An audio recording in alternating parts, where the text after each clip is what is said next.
আইটিউব India চ্যানেলে স্বাগত। আজকে এক্সেল টিউটোরিয়ালে শেখাবো লাইন চার্ট। পূর্বের ক্লাসে আমরা শিখেছিলাম পাই চার্ট, আজকে লাইন চার্ট তোমাদের শেখাচ্ছি। ভালো করে দেখে নাও, খুবই সহজ সরল এগুলো। পাই চার্ট, লাইন চার্ট এগুলো এক্সেলে তৈরি করতে খুবই কম সময়ের মধ্যে তৈরি করতে হলে খুবই সহজ প্রসেস। লাইন চার্ট পাই চার্টের মতনই সহজ সরল ব্যাপার, সেম প্রসেস।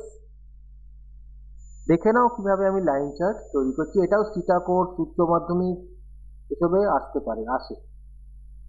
এর প্রসেস লিখতে দেওয়া হয় উচ্চ মাধ্যমিকের থিওরি পরীক্ষায় এবং সিটা কোর্সেও দেওয়া হয় প্র্যাকটিক্যাল পরীক্ষায়। তো প্রথমে আমরা কি করব, এটা সিলেক্ট করব টেবিলটা। সিলেক্ট করে ইনসার্ট ট্যাবে যাব, সেখান থেকে লাইনের পরে আমরা 3D লাইন চার্টটা নেব। আমরা 3D লাইন নেব। এই হলো আমাদের লাইন চার্ট। এবার আমরা এখানে চার্ট এরিয়া এবং প্লট এরিয়া দেখাবো। এই যে প্লট এরিয়া এখানে, চার্ট এরিয়া এখানে, দুটোই একই প্রসেস, তাই আমি যে কোনো একটা দেখিয়ে দিচ্ছি।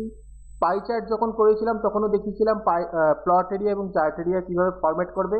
আমি এই চার্ট এরিয়াটা ফরম্যাট করে দেখিয়ে দিচ্ছি। চার্ট এবং প্লট যে কোনো প্লটটা করছি। Right click, format plot, gradient fill. এবার প্রথম কাজ হচ্ছে তোমার কালারটা, প্রিসেট কালার সিলেক্ট করা। যে কালারটা ভালো লাগবে সেই কালারটা সিলেক্ট করবে। আমি এখানে সবুজটা নিলাম। বা ডিরেকশন চেঞ্জ করবে, ডিরেকশন আমি ডায়াগোনাল নিচ্ছি। এবার যদি অন্য কালার যদি চেঞ্জ করতে হয়, প্রথমে কি করলাম, প্রিসেট কালার, তারপর ডিরেকশন চেঞ্জ করবে। এগুলো সবকটাই চেঞ্জ করতে পারো, অ্যাঙ্গেল চেঞ্জ করতে পারো, কিন্তু যে তিনটে দরকার, প্রিসেট কালার, ডিরেকশন এবং কালার চেঞ্জ। অন্য কালার যদি দিতে চাও তো অন্য কালার এখানে দিচ্ছি। এটাকে যদি ঘনত্ব বাড়াতে চাও নিলাম, এখানে সবুজটা এদিকে আরো সরিয়ে দিচ্ছি। এই হলো ফরম্যাট করার পদ্ধতি।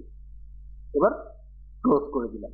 তাহলে চার্ট এরিয়ারও সেম প্রসেস, সেটা দেখাচ্ছি না, অযথা ভিডিও বড় করে লাভ নেই। পাই চার্টে তো সবই দেখিয়ে দেওয়া হয়েছে।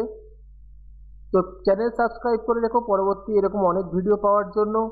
সিটা কোর্সের কমপ্লিট যে জিনিসগুলো আসে সেইগুলো দেখিয়ে দেবে, এবং উচ্চ মাধ্যমিক হোক এবং বিকমের যে সিলেবাস রয়েছে সেখানে অনুযায়ীও আমি সবকটা এখানে করে দেখাবো। ভিডিওটা ভালো লাগলে লাইক, কমেন্ট, শেয়ার করে দিও।